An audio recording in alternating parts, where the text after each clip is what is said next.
It was known as the Hole. Little to see above ground, but inside a long sloping corridor leads you deep underground into the realms of RAF Hompton, a secret nuclear bunker for over 20 years. So we spent some time down there, girls, in our day. Definitely. If above ground it was the Hole, these were its moles, some of hundreds of women and men who worked down here during the Cold War. He was really conspicuous as a female in a skirt.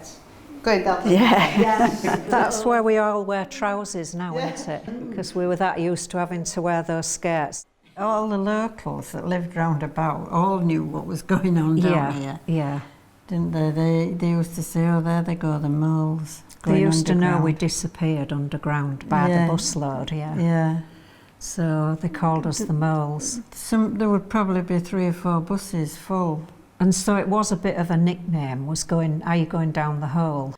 The job of the moles was to monitor foreign aircraft, warn of approaching attack and record the direction, velocity and ultimate radioactive fallout of a nuclear bomb. You couldn't divulge where you was going or what you was doing. Even my wife didn't know exactly what I did or where I came. The little beeping you can hear is pure and simply to tell us that the system is working. Had a war been declared and what have you, and we were under attack, that would have changed to a warbling note, and then we would have got the attack warning red verbal message. That means that the United Kingdom was actually under attack. Once an attack had happened, the observer would have picked up the appropriate symbol, be it a ground attack or an air attack. He would have put it into the location.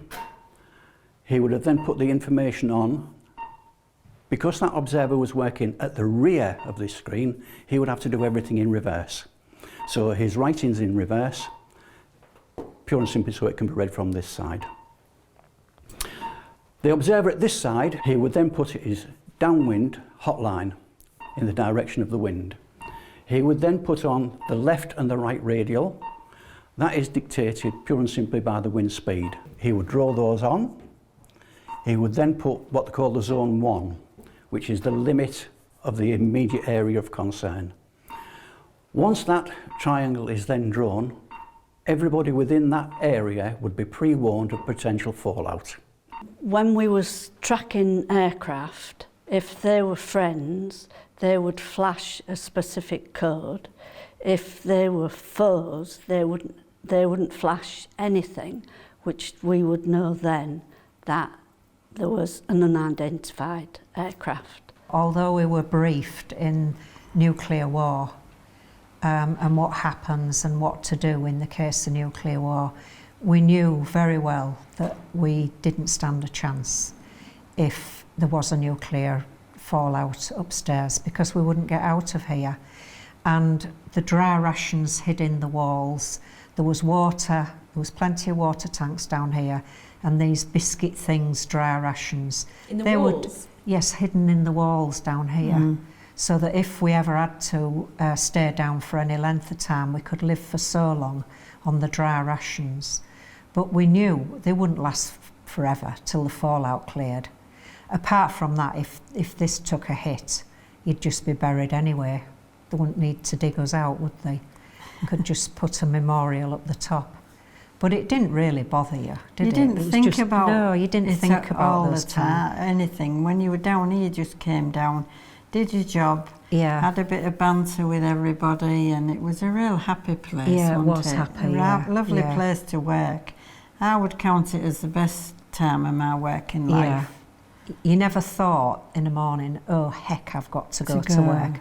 You thought, wow, I'm at work, didn't you? Yeah. And that was it. My favourite was the tote, which was a big perspex screen, which we used to stand behind and write backwards, with all the information about the aircraft, where they were located, and the quick reaction alert aircraft, where they were located, if they needed to be scrambled. How difficult was it to write backwards? Not as difficult. Once you'd got into it, it was just because you had to do it so quick. It was just something that came second, you know, so natural, really.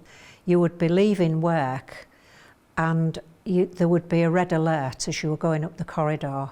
We all had to come down, whether we'd just worked 8 hours or not, and do another shift. And you might have to work for a fortnight, so you couldn't get home then, you had to stay in the billets. I considered it frontline work. I considered it very, very important for the security of our country.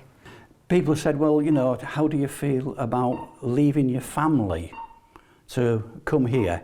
You would be safe, your family wouldn't be. My position was that I would be helping other people in other areas, which would be much more substantial than helping just my family. It was a waiting game. That was the job. It was a waiting game. We needed to let them know that we knew they were there. And then they obviously needed to let us know, because it was the Cold War, that they were here watching us. It's, you know, it's like it is becoming today, really. It's another Cold War seems to be on its way. The many women who worked down the hole earned a third the salary of the men, and although some, like Janet, served for 14 years underground, they received no pension. Thankfully, things are different for women serving today, although the incursions in the skies above look painfully familiar.